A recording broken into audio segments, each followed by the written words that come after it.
throwaway account for obvious reasons. I am not even sure why I am writing this. Maybe I just need to get it out there before I lose my mind completely. Sorry if this gets long, but I need to tell the whole story.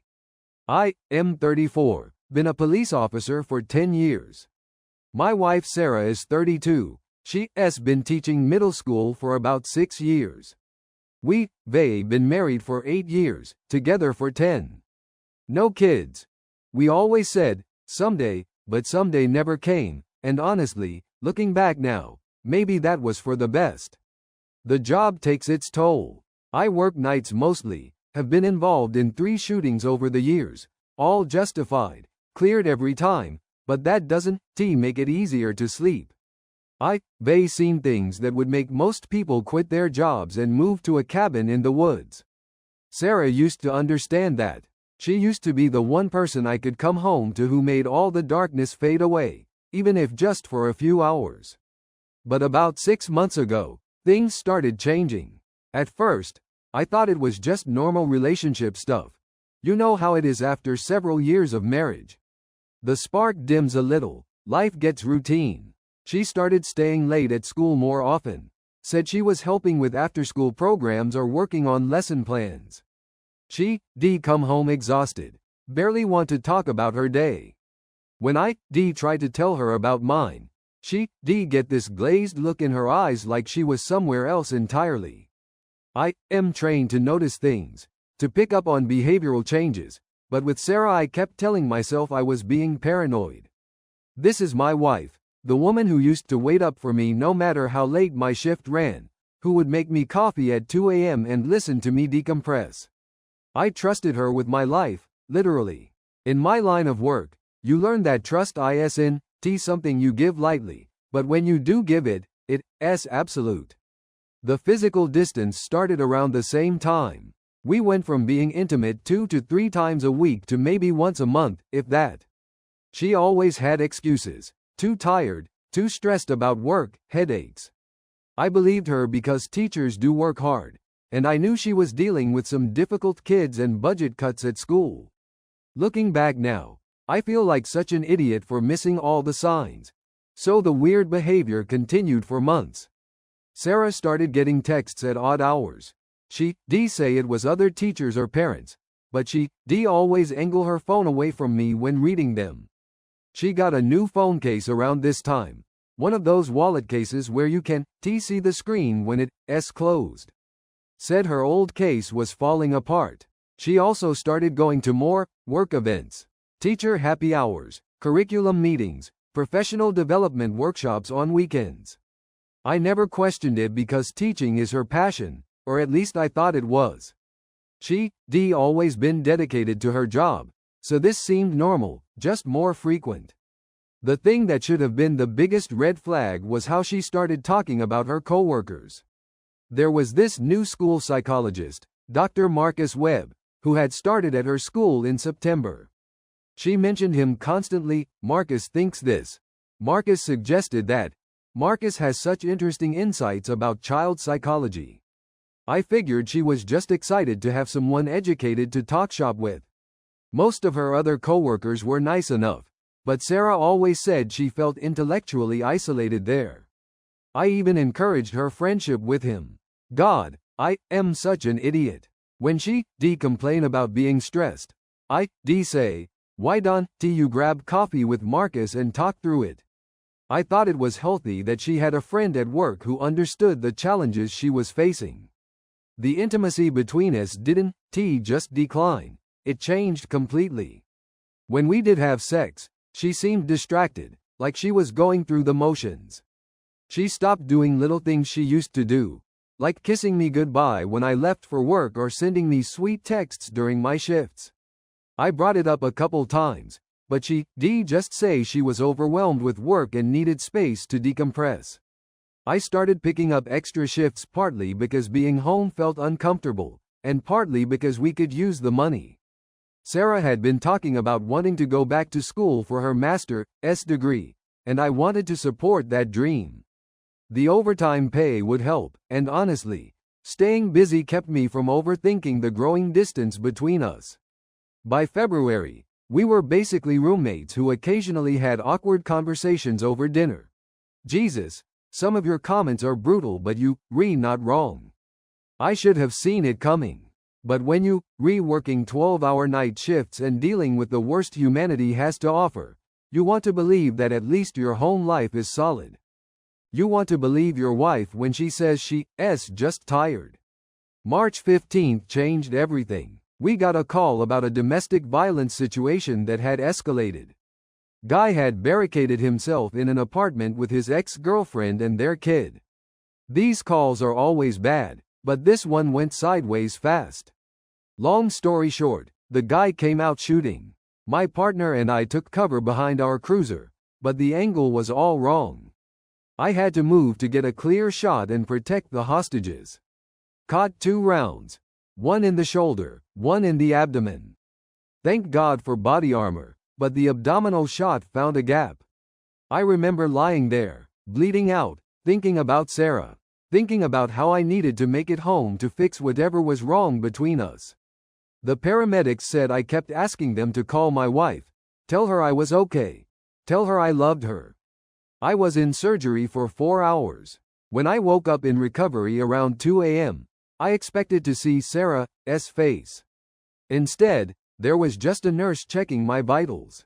I asked where my wife was, and the nurse said call her again. Again? I asked. Turns out the department had called Sarah at 6 p.m. when it happened. She said she was on her way. That was 8 hours ago. At 3 a.m., she finally showed up. Hair a mess, makeup smudged, wearing clothes I didn't recognize. She looked panicked, but not the kind of panic you expect from someone whose husband almost died. It was guilt panic. I know the difference. I've seen it in interrogation rooms 1,000 times. I am so sorry, baby, she kept saying. My phone died, and I was at a conference in the city. I came as soon as I got the message. But here's the thing. I texted her earlier that day about picking up dinner, and she responded. So her phone hadn't been dead all day. And she was supposed to be at a local curriculum meeting, not a conference in the city. The lies were falling apart in real time. I was too weak and too high on pain meds to process it all then, but something in my gut knew. That cop instinct that had kept me alive for 10 years was screaming that something was very, very wrong. The next morning, Sarah brought me flowers and sat beside my hospital bed holding my hand, playing the devoted wife. But I couldn't shake what had happened the night before. I asked her again about the conference, and she got defensive immediately. I already explained this, Mike. I was at the educational summit downtown. My phone battery died during the afternoon session, and I didn't realize until I got back to my car. When I saw all the missed calls, I rushed straight here. But I'd been a cop too long to let inconsistencies slide. You texted me back at 3 p.m. about dinner plans. Your phone was working then. Her face went pale. I meant it died after that. Look, does it really matter? I am here now. You almost died, and you re-interrogating me like I am a suspect. That phrase, interrogating me like I am a suspect, stuck with me. Because that's exactly what guilty people say when they caught in lies. My captain visited that afternoon, along with a few guys from my shift. They told me how the shooting went down, how the suspect was neutralized, how the hostages were safe. Standard debrief stuff. But then Captain Rodriguez pulled me aside. Mike, I need to ask you something, and don't take this the wrong way. We called your wife at 6:15 p.m. yesterday. Spoke to her directly. She said she was leaving work immediately and would be here in 30 minutes. That was almost 8 hours before she showed up. Everything okay at home? I told him everything was fine, that there must have been some confusion. But Rodriguez has been doing this job for 25 years. He just nodded and said, if you ever need to talk, you know where to find me. After everyone left, I couldn't stop thinking. I started doing what I do at work, building a timeline, looking for patterns. Sarah's story kept changing every time I asked about it. The conference that became a summit. The dead phone that had actually worked until later. The 30-minute drive that took 8 hours. And then there was her appearance when she finally showed up. I've been married to this woman for 8 years. I know what she looks like after a day of teaching followed by a conference. This wasn't that. Her hair looked like she'd just woken up. Her blouse was wrinkled in a way that suggested it had been on the floor. And she smelled different. Not her usual perfume, but something else underneath it. I felt sick, and it wasn't from the gunshot wounds. I was discharged 3 days later with strict orders to rest for at least 2 weeks before returning to duty. Sarah took time off work to take care of me, but she seemed more anxious than caring. She kept checking her phone constantly and making excuses to run errands that took hours. On my second day home, while she was at the grocery store, I did something I never thought I'd do. I looked through her phone records online. We'd been on the same family plan for years, so I had access to the account. What I found made my blood run cold. The day I was shot, there were dozens of texts between Sarah and a number I didn't recognize, starting at 4 p.m. and continuing until nearly midnight. The same number had been texting her regularly for months, sometimes 50 to 60 messages a day. Late-night calls lasting hours. This wasn't casual conversation. I ran the number through a database we have access to at work. Dr. Marcus Webb, the school psychologist she'd been talking about constantly. But here's what really got me. The GPS data from her phone, she'd never turned off location sharing, showed she wasn't at any conference on March 15. From 3 p.m. until 11 p.m., her phone was pinging from the Marriott downtown. The same hotel where Marcus Webb's phone was located during those exact hours. While I was bleeding out on the pavement, fighting for my life, my wife was in a hotel room with another man. I sat there staring at the evidence, feeling like someone had reached into my chest and ripped out my heart. 8 years of marriage, 10 years together, and she couldn't even be bothered to leave her lover's bed when her husband was dying. When Sarah came home with groceries, she found me sitting at the kitchen table with printouts of the phone records. Her face went white. Mike, I can explain. Can you? Because I'd love to hear how you explain being at the Marriott with Marcus Webb while I was in surgery. She started crying, but they were angry tears, not remorseful ones. You went through my phone records? You invaded my privacy like I am some criminal? You are a criminal, Sarah. You, an adulteress who let her husband almost die alone while she was screwing her coworker. That's when the real Sarah came out. The mask finally dropped completely. You want to know the truth, Mike? Fine. Yes, I was with Marcus. Yes, we having an affair. And you know what? I am not sorry. I just stared at her. Even though I suspected it, hearing her say it out loud was like getting shot all over again. But she wasn't done. She was just getting started. Do you have any idea what it's like being married to you? You come home every night carrying all this darkness, all this negativity. You think I want to hear about dead bodies and drug dealers and domestic violence calls? You think that's what I want to talk about over dinner? Sarah, no, let me finish. I've been dying inside this marriage for years. Marcus actually listens to me. He cares about my thoughts, my dreams, my work. When's the last time you asked me about my students or my lesson plans? When's the last time you seemed interested in anything about my life that wasn't about cooking your dinner or doing your laundry? I couldn't believe what I was hearing. I almost died 3 days ago, and you making this about you not feeling appreciated? That's exactly my point. Everything is always about you and your dangerous job. Do you know how exhausting it is? Wondering every night if you going to come home in a body bag? Do you know what that stress has done to me over the years? So you decided to cheat instead of talking to me about it? She laughed bitterly. Talk to you? You never here, Mike. And when you are here, you either sleeping or zoned out watching TV. Marcus and I can talk for hours about books, about psychology, about life. He has a PhD, Mike. He stimulates my mind in ways you never could. And apparently stimulates other parts of you too. Don't be crude. What Marcus and I have is emotional and intellectual first. Something you wouldn't understand. I felt rage building in my chest. You let me almost die alone, Sarah. I was calling for you while the paramedics worked on me. The nurses said I kept asking for my wife. Where were you? Getting your mind stimulated? I didn't know you were hurt. Marcus and I had planned this afternoon weeks ago. It was supposed to be special, and then all these calls started coming in. I thought it was just another one of your minor incidents. You've been hurt before and been fine. Minor incident? I was shot twice. How was I supposed to know that? You never tell me the details anyway.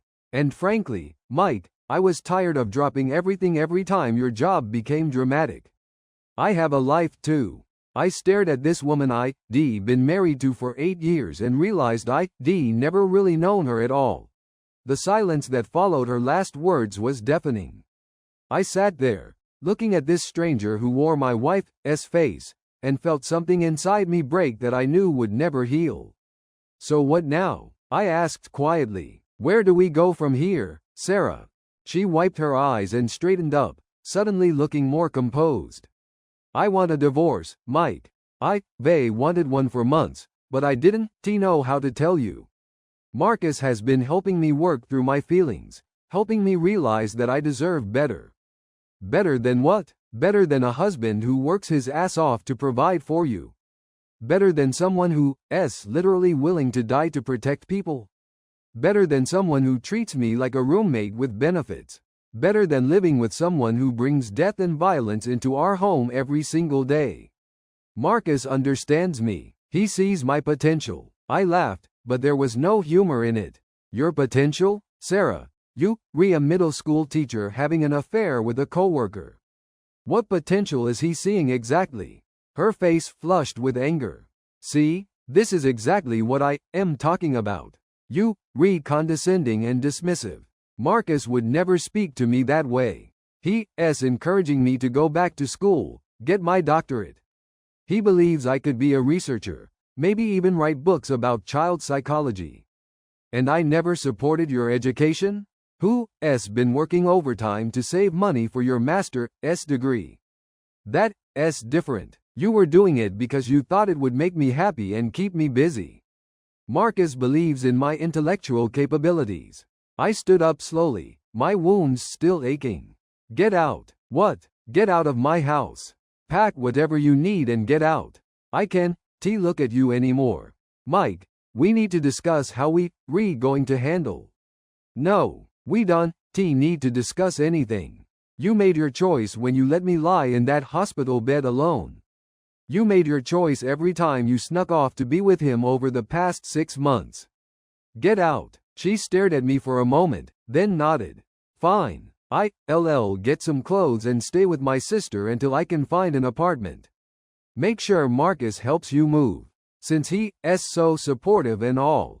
20 minutes later, she was gone, leaving behind only the faint scent of her perfume and 8 years of memories that now felt like lies. I called in sick for the rest of the week. 2 months later, I was sitting in Captain Rodriguez's office, staring at divorce papers that had been served to me that morning. Sarah was asking for half of everything, including the house, claiming she sacrificed her career opportunities to support my law enforcement work. You doing okay, Mike? Rodriguez asked, closing the door behind him. Honestly, Cap, no, I am not okay. He sat down across from me. You want to talk about it? So I told him everything. The whole sordid story from start to finish. When I was done, he leaned back in his chair and shook his head. Jesus, Mike, I am sorry. I had a feeling something was off that night at the hospital, but I never imagined. The thing that gets me, I said, is how she made it sound like it was my fault. Like I drove her to cheat because I brought work stress home. That's what cheaters do, son. They rewrite history to make themselves the victim. I've seen it 100 times in domestic calls. I keep thinking about all the signs I missed. All the times I could have confronted her earlier. And then what? She would have just gotten better at hiding it. Look, Mike, you trusted your wife. That's not a character flaw. That's what married people are supposed to do. I nodded, but it didn't make me feel any better. There's something else, Rodriguez continued. I did some checking around. This Dr. Webb, he's married too. Has been for 12 years.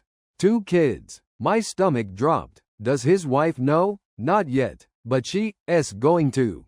These things always come out eventually. Sarah never mentioned he was married. Of course she didn't. In her mind, she was probably the victim there too. The other woman who was going to save him from his loveless marriage. The irony wasn't lost on me. While Sarah was complaining about being married to a cop, she was sleeping with a man who was lying to his own family every day.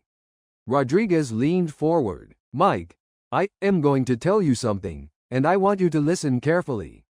You're a good cop and a good man. What happened to you isn't a reflection of your worth. Some people are just selfish, and there's nothing you could have done to change that. I wanted to believe him, but the betrayal had shaken something fundamental in me. If I couldn't trust my own wife, how could I trust my instincts about anything else? I think I need some time off, Cap. Real time off, not just medical leave. Take all the time you need. Your job will be here when you're ready. That night, I sat in my empty house, looking at our wedding photos. Sarah looked so happy in those pictures, so genuine. I wondered when exactly she stopped loving me. Was it gradual, or was there a specific moment when she looked at me and decided I wasn't enough anymore? My phone buzzed with a text from my partner. Heard about the divorce papers. You want company? Bring beer and we can talk shit about lawyers. I smiled for the first time in weeks. Maybe Rodriguez was right. Maybe there were still people worth trusting. I texted back. Come on over. But bring whiskey instead of beer. This calls for the hard stuff. As I waited for him to arrive, I realized something important. Sarah had taken a lot from me, but she hadn't taken everything. I still had my integrity, my job, and friends who gave a damn. That was more than she could say about herself. The hardest part wasn't that she cheated. The hardest part was realizing that the woman I loved for 10 years had never really existed at all. She been playing a role, and when that role became inconvenient, she simply walked away and found a new stage. But I was done being anyone's supporting actor. It was time to figure out who Mike was when he wasn't trying to be the perfect husband to someone who never deserved the effort. The divorce would be final in 6 months. I was already counting down the days 1 year later. I am sitting in a different house, smaller, but it's mine. No shared mortgage, no shared memories bleeding through the walls. Just me, my dog Rex, a German Shepherd I adopted 6 months ago, and the kind of peace I forgotten existed. The divorce was finalized 8 months ago. Sarah got less than she wanted. Turns out having an affair doesn't look good to family court judges, especially when the betrayed spouse is a wounded police officer. She kept pushing for half of everything until my lawyer presented evidence of her adultery and abandonment. Her tune changed real quick after that. Marcus Webb's wife found out about the affair 3 weeks after Sarah moved out. Turns out, Sarah wasn't his first intellectual connection. His wife hired a private investigator and discovered he'd been cheating with multiple women over the years. She took him for everything in their divorce: house, kids, half his pension. Last I heard, he was living in a studio apartment and working at a community college because the school district fired him for conduct unbecoming. Sarah, she never got that master's degree she was so passionate about. Word is she's waiting tables at some chain restaurant downtown and living with her sister. Funny how her potential dried up the moment her sugar daddy lost his job and his wife. Turns out Dr. Webb's intellectual stimulation didn't come with a paycheck big enough to support her dreams. I ran into her about 3 months ago at the grocery store. She looked smaller somehow, older. The confidence she, D, had when she was destroying our marriage was gone, replaced by something that looked a lot like regret.